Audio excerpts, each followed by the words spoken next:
CBSE words में आपका स्वागत है। तो हम पढ़ रहे थे क्लास 9 साइंस का सेकेंड चैप्टर जिसका नाम है is matter around us pure, और इस चैप्टर की एक वीडियो अपलोड हो चुकी है। अगर आपने नहीं देखा तो डिस्क्रिप्शन में आपको लिंक मिल जाएगा, वहां से देख सकते हो।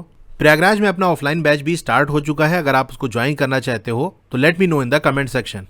आज का हमारा टॉपिक है 2.1 व्हाट इज अ मिक्सचर।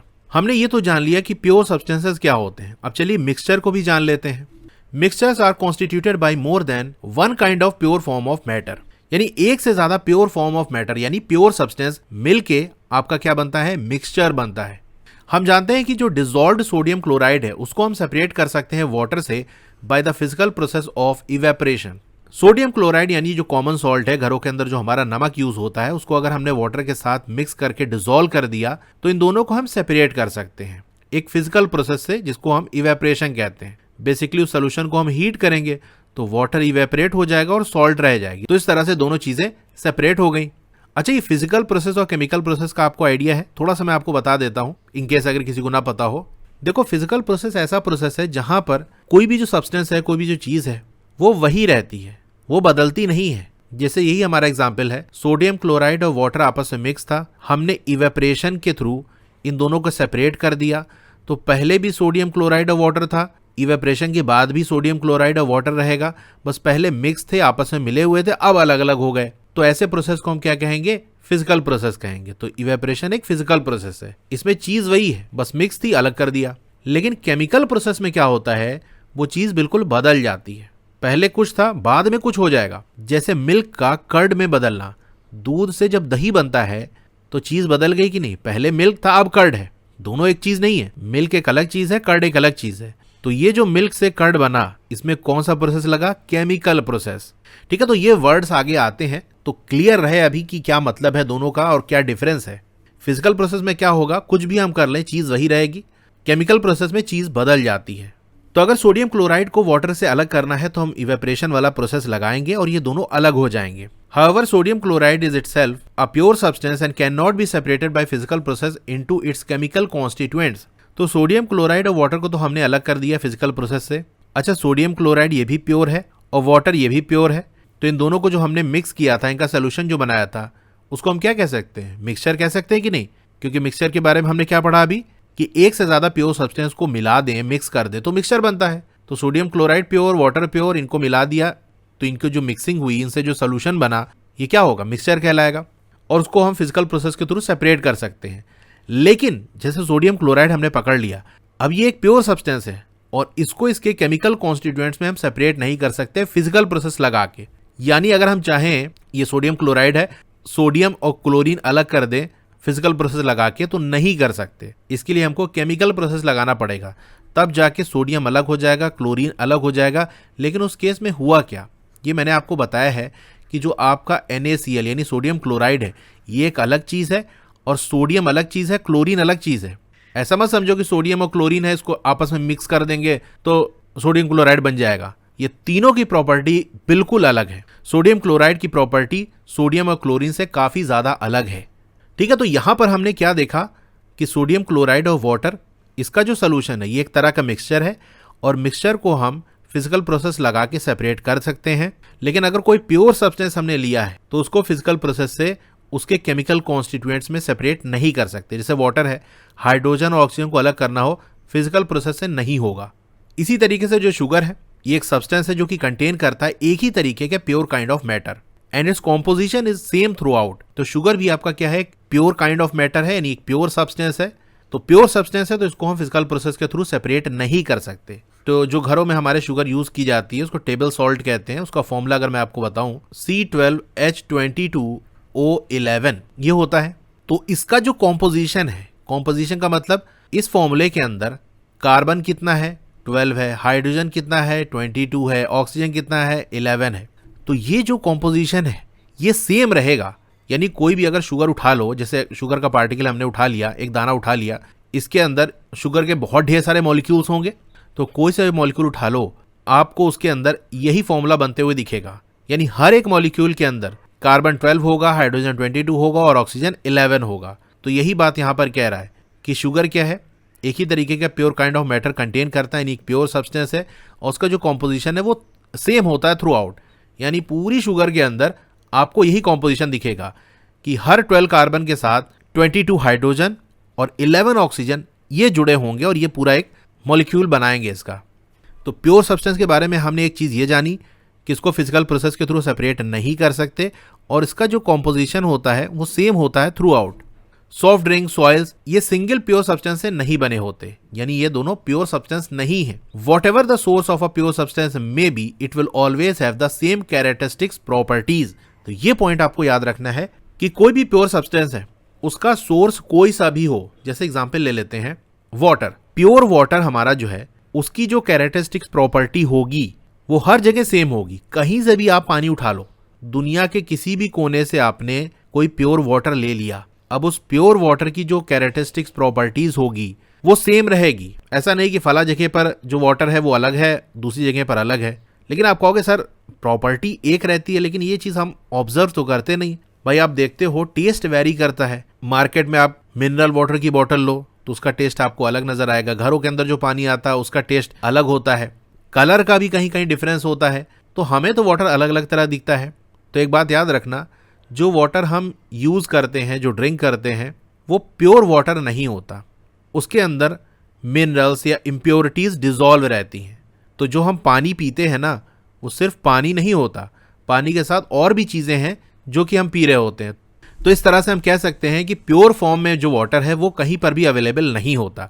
लेकिन अगर हम प्योर वाटर ले लें, कहीं से हमको मिल जाए, तो वो कहाँ से ली है इससे फ़र्क नहीं पड़ता, उसकी जो प्रॉपर्टी है वो वही रहेगी, वो सेम रहेगी। इसी तरह आयरन की बात कर ले, लोहे की बात कर ले, कहाँ से लोहा आ रहा है इससे मतलब नहीं है, उसकी जो प्रॉपर्टी होगी प्योर आयरन की वो सेम रहेगी। ठीक है, ये बात यहाँ पर की गई है। Therefore we can say that a mixture contains more than one pure substance। तो इस तरह से हम कह सकते हैं कि मिक्सचर के अंदर एक से ज्यादा प्योर सब्सटेंसेस होते हैं। तो मिक्सचर आई होप क्लियर हो गया होगा, समझ में आ गया होगा, सारे पॉइंट्स आपको ध्यान में रखने हैं। अब बढ़ते हैं इसी में आगे सब टॉपिक पे 2.1.1 types of mixture. Depending upon the nature of the components that form a mixture we can have different types of mixture. अब जैसा कि हम देख चुके हैं मिक्सचर के लिए एक से ज़्यादा प्योर सब्सटेंस जरूरत पड़ती है, उन्हीं को मिक्स करते हैं तो मिक्सचर बनता है।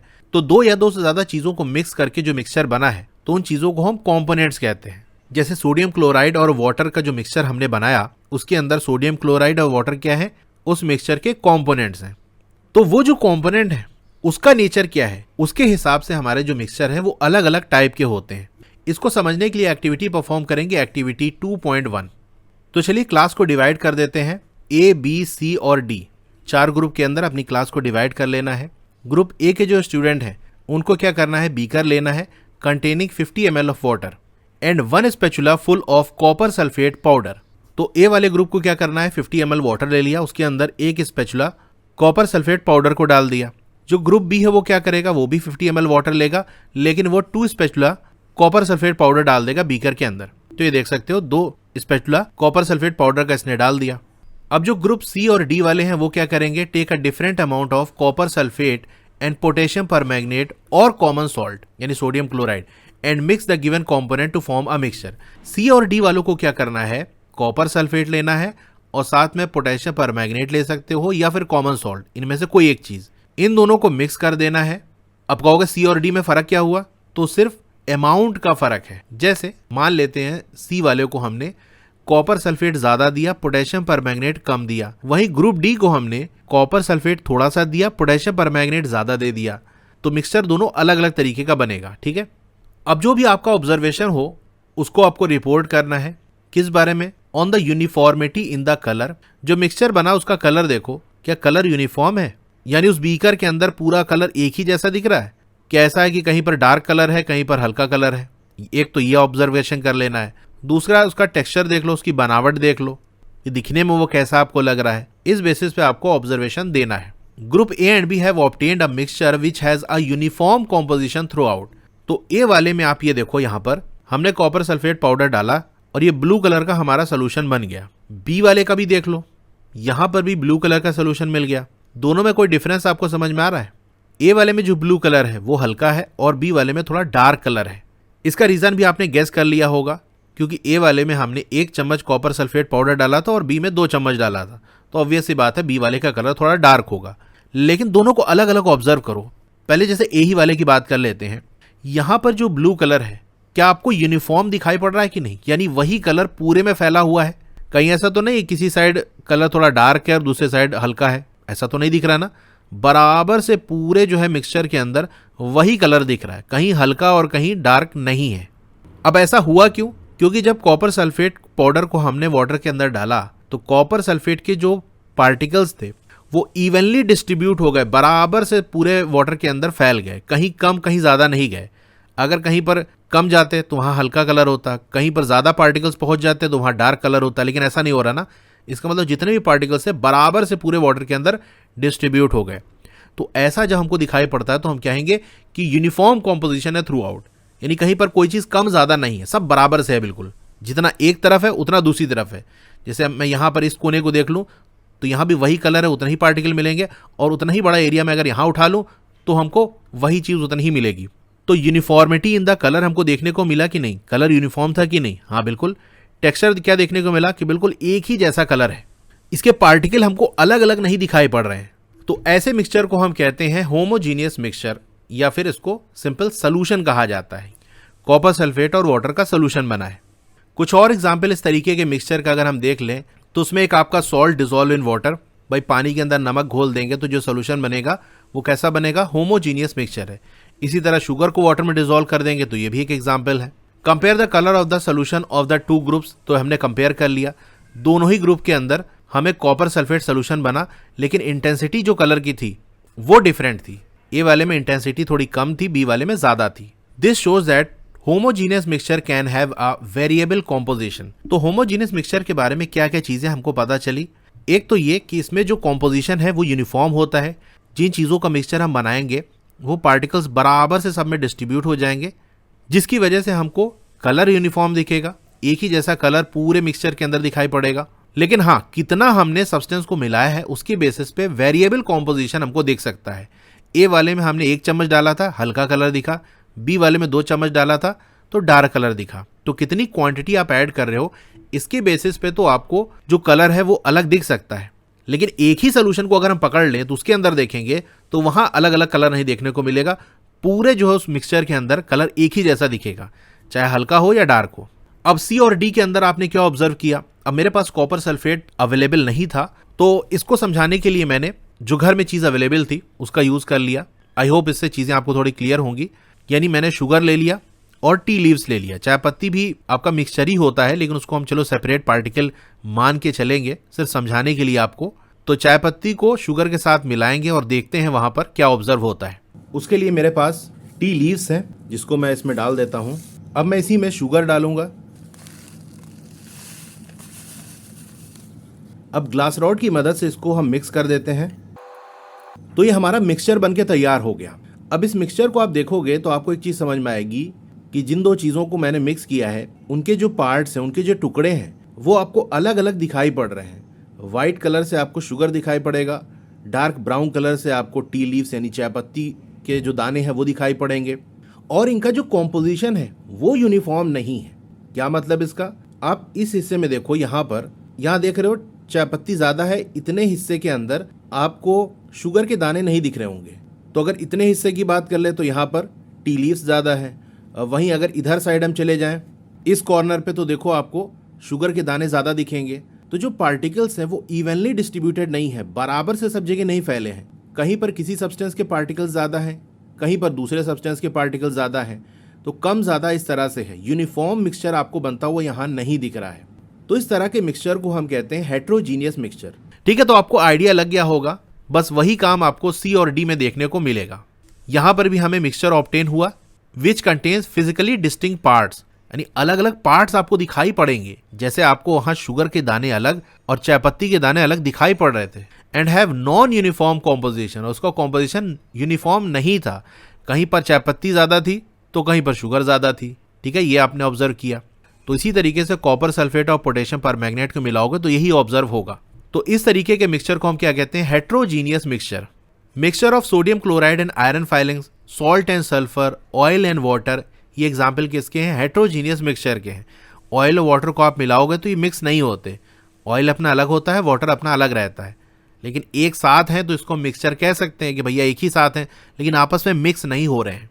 अब इनको थोड़ा सा मैं अगर पार्टिकल लेवल पे विजुअलाइज कराने की कोशिश करूँ तो आप देख सकते हो सी वाले में हमने क्या किया था, कॉपर सल्फेट ज़्यादा लिया था तो उसके पार्टिकल आपको ज़्यादा दिखाई पड़ रहे हैं, यानी अगर ऐसे डायरेक्ट देखोगे तो आपको ब्लू कलर इसमें ज़्यादा दिखाई पड़ेगा। वहीं डी वाले में हमने पोटेशियम परमैंगनेट ज़्यादा लिया था, इसलिए पर्पल कलर आपको ज़्यादा दिखाई पड़ रहा है, वो ज़्यादा आपको विजुअलाइज होगा। अब पार्टिकल्स भी अगर देख लो तो इवनली डिस्ट्रीब्यूट नहीं है। जैसे मैं सी वाले में ही ऊपर की लेयर पकड़ लूँ तो आप देखोगे यहाँ पर 4 कॉपर सल्फेट के पार्टिकल्स हैं और 2 आपके पोटेशियम परमैंगनेट के पार्टिकल हैं। थर्ड वाली लेयर अगर पकड़ लूँ तो यहाँ देख सकते हो 3 आपके कॉपर सल्फेट हैं और 3 पोटेशियम परमैंगनेट हैं। तो इस तरह से रहता है, कॉम्पोजिशन सेम नहीं है, कहीं पर कोई चीज़ कम है कहीं पर ज़्यादा है, तो नॉन यूनिफॉर्म कॉम्पोजिशन हमको देखने को मिलता है। तो एक बार समराइज कर देते हैं जो चीज़ हमने पढ़ी। मिक्सचर आपके 2 तरीके के होते हैं, एक होमोजीनियस मिक्सचर, दूसरा हेट्रोजीनियस मिक्सचर। होमोजीनियस की बात कर लें तो यहाँ जो पार्टिकल्स हैं वो यूनिफॉर्मली डिस्ट्रीब्यूट होते हैं, बराबर से बिल्कुल फैल जाएंगे, कहीं पर कम कहीं पर ज़्यादा नहीं रहेंगे। वहीं हेट्रोजीनियस मिक्सचर की अगर बात कर लें तो यहाँ देख सकते हो कॉम्पोजिशन यूनिफॉर्म नहीं है, कहीं पर कोई से पार्टिकल ज़्यादा है कहीं पर दूसरे पार्टिकल ज़्यादा हैं, तो यहाँ पर नॉन यूनिफॉर्म कॉम्पोजिशन हमको देखने को मिलता है। अब करते हैं हम एक्टिविटी 2.2। चलिए फिर से क्लास को डिवाइड कर देते हैं 4 ग्रुप्स में, ए, बी, सी और D. Distribute the following samples to each group. Few crystals of copper sulphate to group A. तो ग्रुप ए को आपको क्या देना है, कुछ क्रिस्टल्स कॉपर सल्फेट के दे देना है। कॉपर सल्फेट नहीं है तो ये चीज़ आप पोटेशियम परमैंगनेट के साथ भी कर सकते हो। मेरे पास पोटेशियम परमैंगनेट अवेलेबल है तो मैं उसी का यूज़ करूंगा, बात वही पड़ेगी, ठीक है। 1 spatula full of copper sulphate to group B. देखो ग्रुप ए और बी दोनों को कॉपर सल्फेट ही देना है। ए वाले को कुछ ही दाने देने, यानी थोड़ा सा देना है, और बी वाले को 1 चम्मच भर के देना है, बस इतना डिफरेंस है। चॉक पाउडर और wheat flour to group C. Chalk powder ले सकते हो या गेहूं का आटा ले सकते हो, इनमें से कोई एक चीज़ ग्रुप सी को दे देना है। कुछ ड्रॉप्स मिल्क या फिर इंक ले सकते हो, ये चीज़ आपको ग्रुप डी को दे देना है। हर ग्रुप को क्या करना है, जो भी सैंपल दिया गया है उसको वाटर के अंदर ऐड करके स्टिर कर लेना है, मिक्स कर लेना है अच्छे से ग्लास रॉड की मदद से। क्या जो पार्टिकल्स हैं मिक्सचर के अंदर वो विजिबल हैं?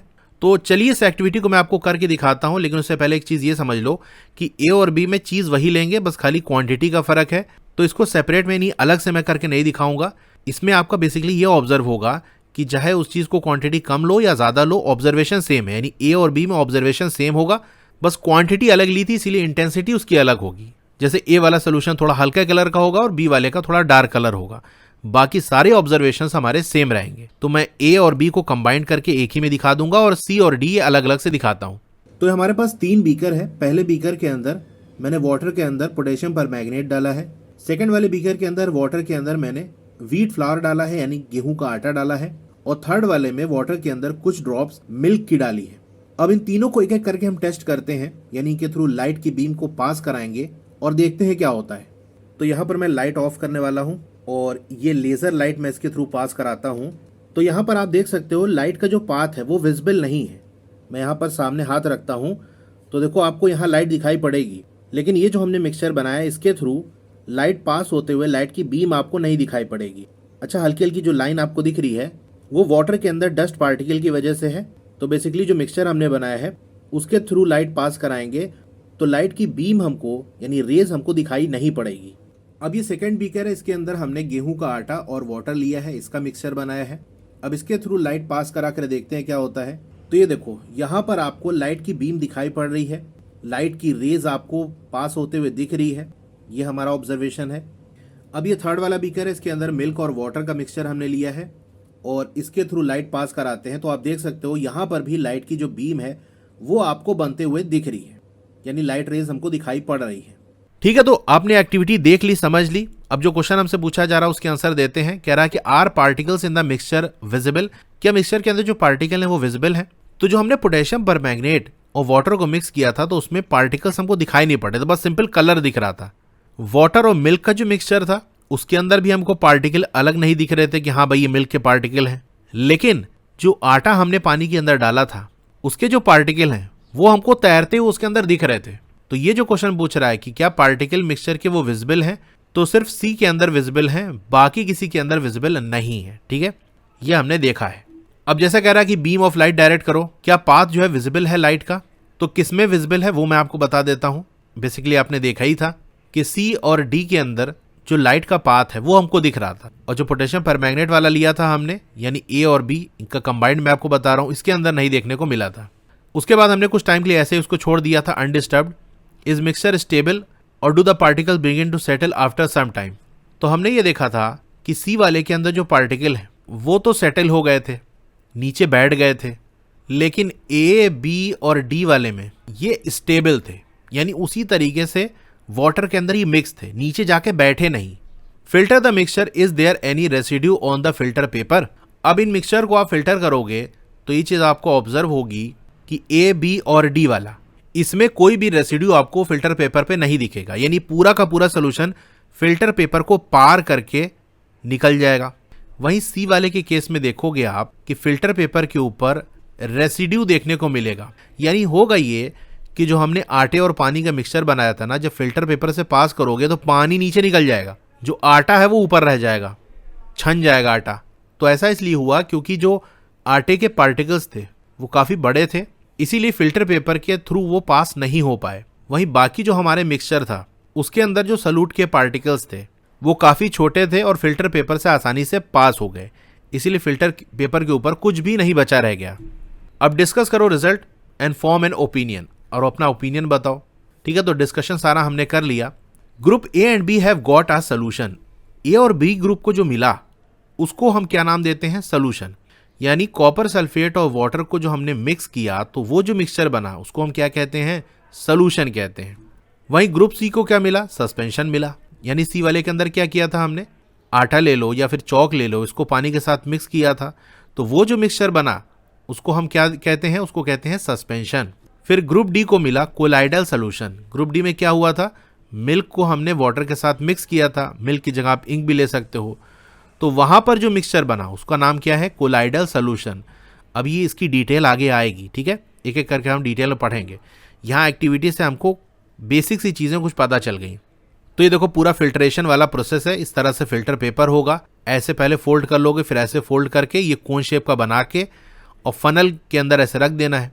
फिर यहाँ पर आपका ग्लास रॉड है, liquid decanted in the funnel fitted with the filter paper, यानी तिरछा करके हम जो मिक्सचर हमने बनाया था वो उसके अंदर डालेंगे। तो जो चीज़ ऑब्जर्व हुई वो सारा मैंने बताई दिया आपको। Now we shall learn about the solution, suspension and colloidal solution in the following section. तो आगे अब हम पढ़ेंगे कि सोल्यूशन क्या होता है, सस्पेंशन क्या होता है, कोलाइडल सोल्यूशन क्या होता है। ठीक है, अब यहाँ पर क्वेश्चन है, इसको हम देख लेते हैं। पहला पूछ रहा है what is meant by a substance. तो इसके आंसर में आप लिखोगे substance is a pure form of matter with a definite composition and distinct properties. तो वही जो प्योर हमने बात की थी, तो प्योर सब्सटेंस या सिंपल सब्सटेंस कह सकते हो। तो ये क्या होता है? मैटर का प्योर फॉर्म होता है, इसका जो कॉम्पोजिशन है वो डेफिनेट होता है। ये मैंने आपको शुगर वाला एग्जांपल से बताया था कि जो भी चीज़ें इसके अंदर होंगी उनका रेशियो बिल्कुल फिक्स होगा, कहीं पर कुछ कम ज़्यादा नहीं होगा, और इनकी बिल्कुल डिस्टिंक्ट प्रॉपर्टी होगी। यानी कोई भी प्योर सब्सटेंस उठा लो, उसका सोर्स कोई भी हो, उसकी प्रॉपर्टी वही रहेगी। फिर सेकंड क्वेश्चन है list the points of difference between the homogeneous and heterogeneous mixtures. तो डिफरेंस में पहला पॉइंट आप ये लिख सकते हो कि homogeneous mixture have uniform composition through out, वहीं हेट्रोजीनियस में नॉन यूनिफॉर्म कॉम्पोजिशन होता है।